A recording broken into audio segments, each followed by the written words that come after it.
sought information for a living. That is to say that ever since he returned from Korea, after having served with the armed forces, he had been working as a private investigator in Montreal. William Hamilton, a rich industrialist, had gotten in touch with him regarding a simple vandalism issue. Nothing to write home about. Not worth hiring a private eye either, just so he can drive for hours on rough roads. But that's how it had always been. The client pays, Carl gets it done.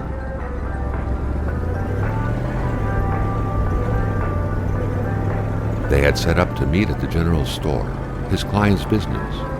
Well, actually, the entire village had William Hamilton's name written all over it.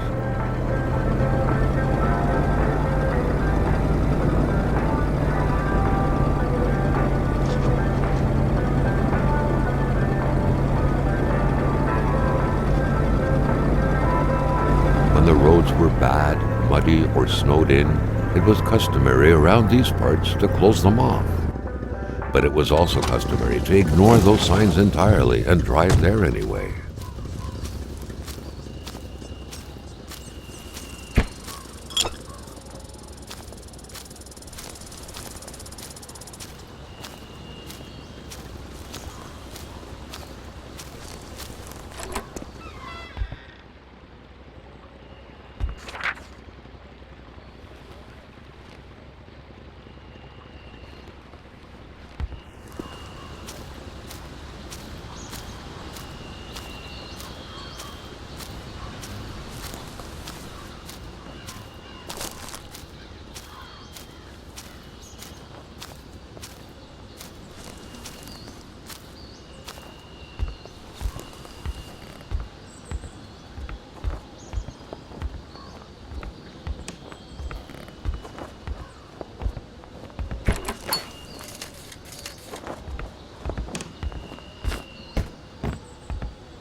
Hamilton never mentioned a road-blocking barrier.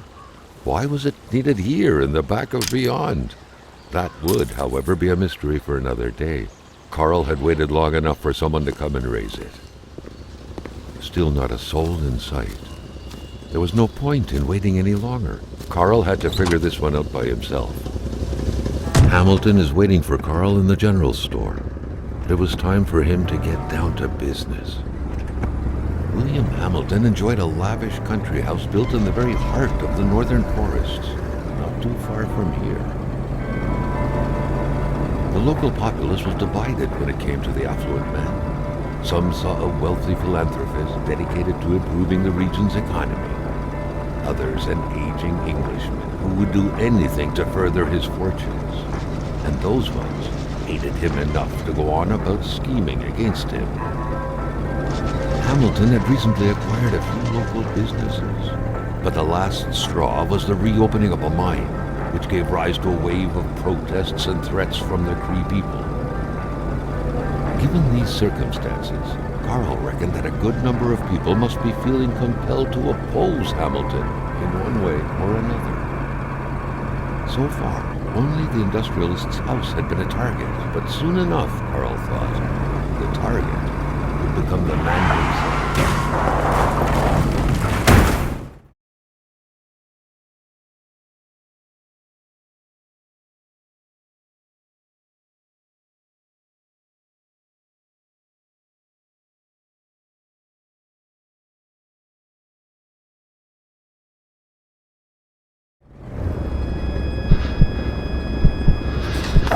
Carl needed to get out of there.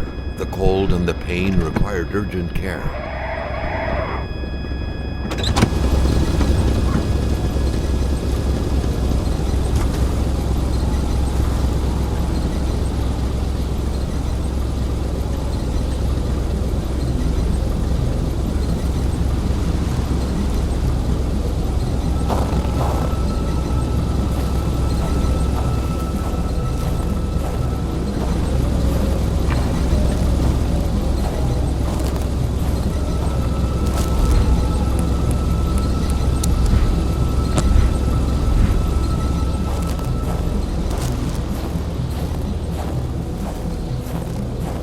Carl wondered how long he would have to endure this skin-stinging cold. The driver had taken off. It was still best to check it out and leave nothing to chance. Carl needed help.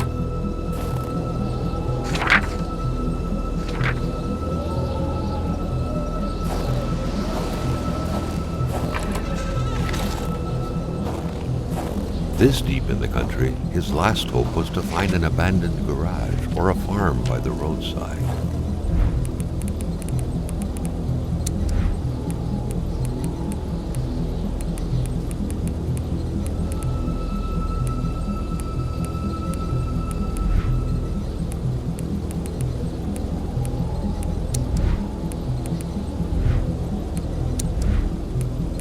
His life depended on it.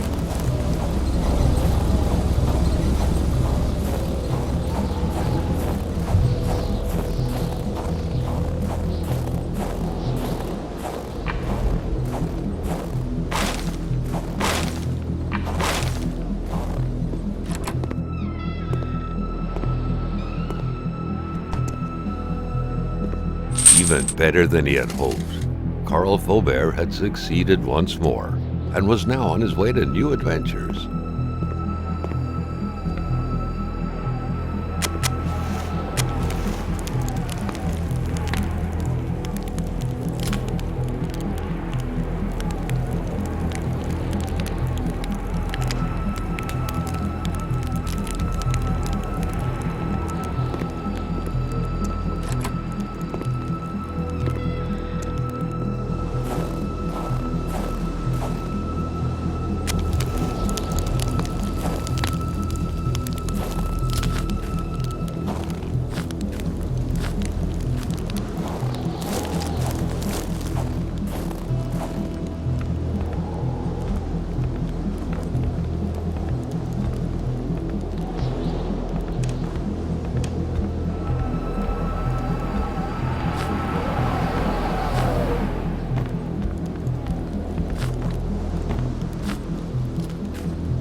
Spread out on a few acres of untouched forest, bellowing caribou, everlasting snow, and undefiled lakes, the Manistan region was no tourist hub. It was said to have been populated for millennia by Cree people, and ever since the industrial era, by the metal mining industry.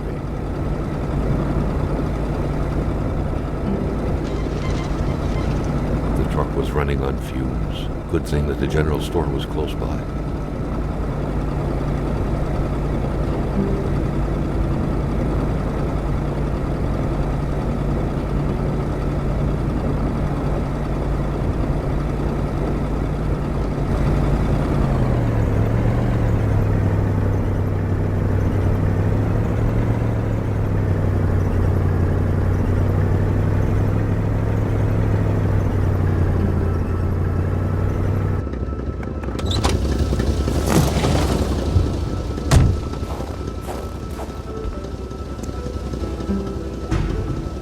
Something fell to the bottom of the box.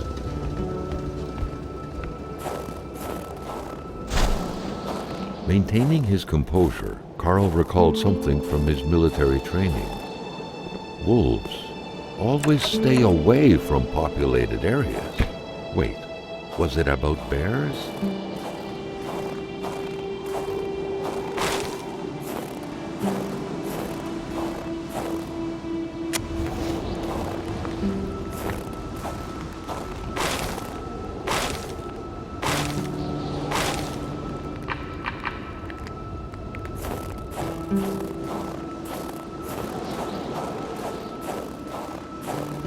Carl was used to strange phenomena, but a chunk of ice like this, as if an iceberg came out of the ground, that was a first.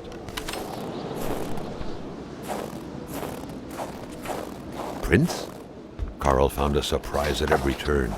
Was the camera faulty, or was it a possible lead?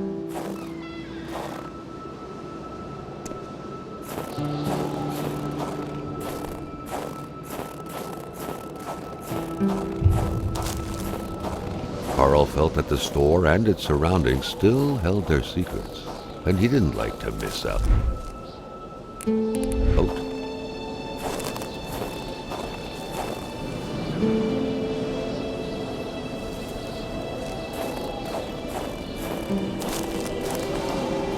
Carl wondered what the hell could that thing be.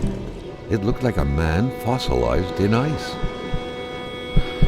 All of a sudden, Carl felt like he was pulled inside a world of dreams, a cold, unknown dimension. Somehow, self-control was slipping from his grasp.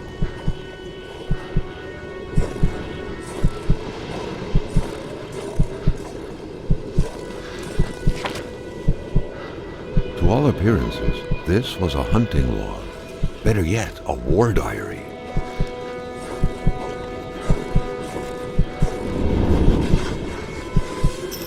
What could these engraved numbers mean? A fresh path suddenly appeared before Carl.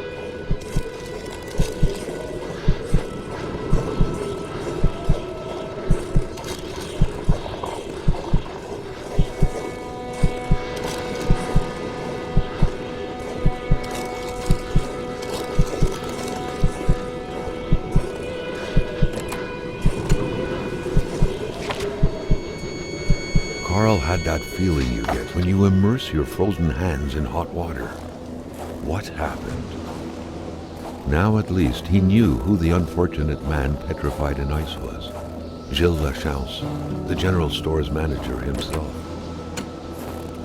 That had to be the worst parking job ever. Who was Carl to judge, though? It may be customary to park like that around these parts. Or not.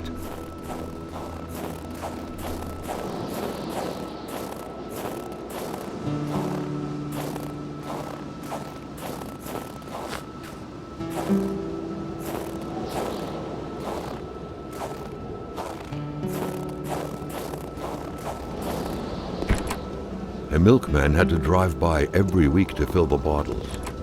The fresh milk indicated a recent visit. Carl had no trouble recognizing his employer. He had been killed. There was no need to be a detective to figure that out. But only a detective could have noticed that the killer had to have been very close, that the fatal blow had been given before the victim even realized.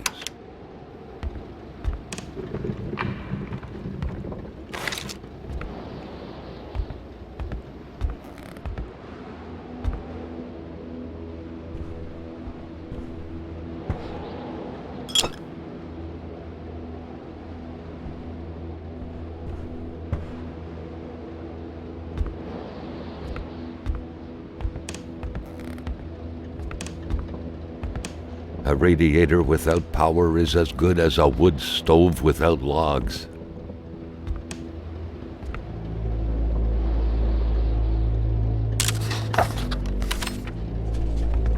Carl felt a chill down his spine and had a terrifying realization. If Hamilton was dead, then who was going to pay him?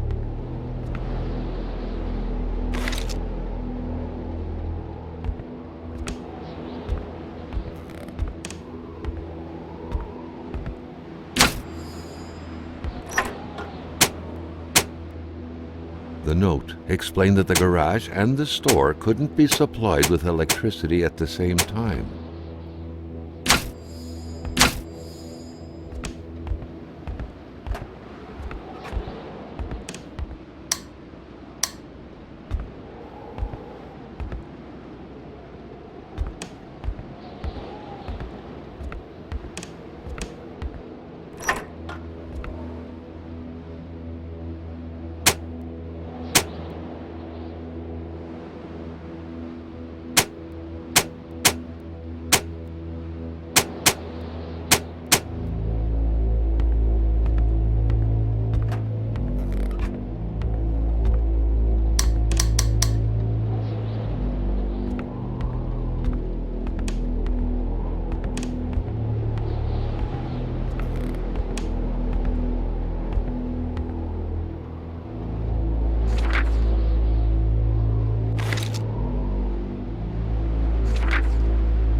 Carl was no electrician, but he could identify a wiring problem when he saw one.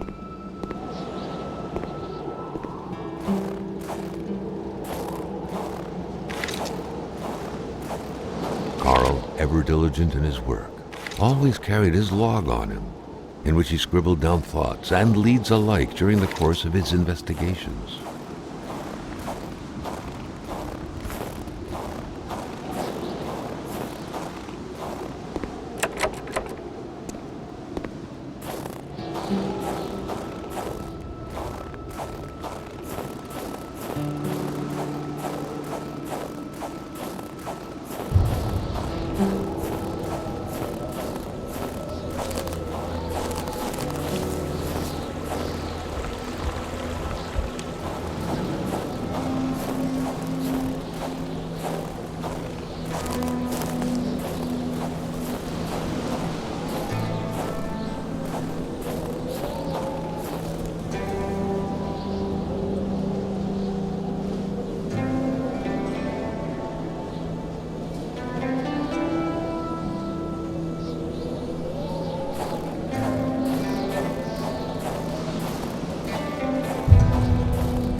someone had been playing with a crossbow here.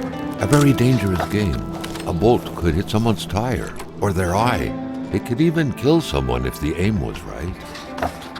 Without a single window to brighten things up, the inside of the cabin was almost pitch black. Beware of close encounters of knee and furniture.